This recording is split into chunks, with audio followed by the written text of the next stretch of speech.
ഏഴാം തിരുഉത്സവ പ്രഭയിൽ അയ്യന്റെ സന്നിധാനം. ഉത്സവബലി, പടിപൂജ, മുളപൂജ, ശ്രീഭൂതബലി, വിളക്കെഴുന്നള്ളിപ്പ് എന്നിവയാണ് ഇന്നത്തെ പ്രധാന ചടങ്ങുകൾ. വലിയ തിരക്ക് ഇല്ല, അതുകൊണ്ട് തന്നെ ഭക്തജനങ്ങൾക്ക് ഉത്സവ നാളുകളിൽ സുഗമമായ ദർശനം സാധ്യമാകുന്നുമുണ്ട്. 10-ാം തീയതി പള്ളിവേട്ടയുണ്ടാകും. 11-ാം തീയതി പമ്പയിൽ ആറാട്ടും നടക്കും. സന്നിധാനത്ത് നിന്ന് മിഥുൻ മുരളി.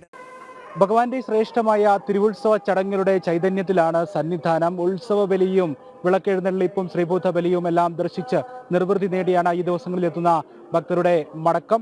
ഇന്ന് രാവിലെ 11:30യോടുകൂടി ഉത്സവബലി ചടങ്ങുകൾ ആരംഭിക്കും. ഉച്ചയ്ക്ക് 2 മണിക്ക് ഉത്സവബലി ദർശനം, വൈകിട്ട് 5 മണിക്ക് നട തുറന്ന് 6:30യോടുകൂടി ദീപാരാധന, 7 മണിക്ക് പടിപൂജ, 9 മണിക്ക് ശ്രീഭൂതബലി, 9:30-ക്ക് വിളക്കെഴുന്നള്ളിപ്പ്. ശ്രീഭൂതബലിയുടെ 4ാമത്തെ പ്രദക്ഷിണത്തിന് ശേഷമാണ് വിളക്കെഴുന്നള്ളിപ്പ് ചടങ്ങുകൾ നടക്കുന്നത്. ആനപ്പുറത്താണ് ഭഗവാൻ എഴുന്നള്ളുന്നത്. കൊടിമരച്ചുവട്ടിൽ ഇന്ദ്രാദി ദേവതകൾക്കും ക്ഷേത്രപാലകർക്കുമെല്ലാം ഹവിസ് അർപ്പിച്ചതിന് ശേഷം വിളക്കെഴുന്നള്ളിപ്പ് ചടങ്ങുകളിലേക്ക് കടക്കും. ഇന്നും വലിയ രീതിയിലുള്ള തിരക്ക് സന്നിധാനത്ത് അനുഭവപ്പെടുന്നില്ല. അതുകൊണ്ട് തന്നെ കഴിഞ്ഞ ദിവസങ്ങളിലേത് എന്നതുപോലെ തന്നെ സുഗമമായ ദർശനം ഭക്തർക്കെല്ലാം സാധ്യമാകുന്നുണ്ട്.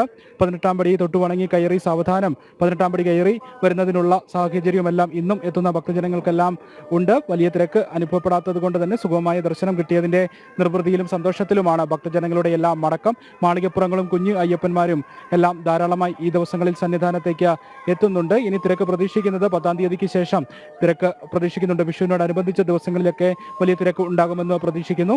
സാധാരണഗതിയിൽ മണ്ഡല മകരവിളക്ക് തീർത്ഥാടന കാലം കഴിഞ്ഞാൽ കൂടുതൽ ഭക്തജനങ്ങൾ എത്തുന്നതും വിഷുവിനോടനുബന്ധിച്ച ദിവസങ്ങളിലാണ്. ഇനി പ്രധാനപ്പെട്ട ചടങ്ങ് 10-ാം തീയതി 9-ാം ഉത്സവത്തിന് പള്ളിവേട്ട എഴുന്നള്ളത്ത് ശരംകുത്തിയിലേക്ക്.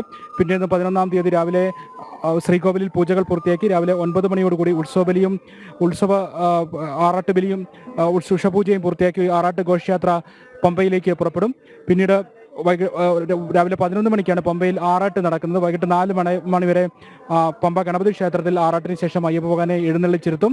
വൈകിട്ട് 4 മണിക്ക് ആറാട്ട് ഘോഷയാത്ര സന്നിധാനത്തേക്ക് പുറപ്പെടും. വൈകിട്ട് ഘോഷയാത്ര സന്നിധാനത്ത് എത്തുമ്പോൾ 10 ദിവസത്തെ പൈങ്കിനി ഉത്രം ഉത്സവത്തിന് സമാപനം ആകും. ഇനി വരുന്ന ദിവസങ്ങളിൽ തിരക്ക് പ്രതീക്ഷിക്കുന്നു. അതിനനുസരിച്ചുള്ള ക്രമീകരണങ്ങളുമാണ് സന്നിധാനത്ത് നടക്കുന്നത്. എന്തായാലും ഇന്നീ ദിവസങ്ങളിൽ എത്തുന്ന ഭക്തജനങ്ങൾക്ക് സുഗമമായ ദർശനം സാധ്യമാകുന്നുണ്ട് എന്നുള്ള സന്തോഷത്തിലാണ് ഭക്തജനങ്ങളുടെ എല്ലാവരുടെയും മടക്കം. സന്നിധാനത്ത് നിന്നും ക്യാമറമാൻ അജയൻ നായർക്കൊപ്പം മിഥുൻ മുരളി.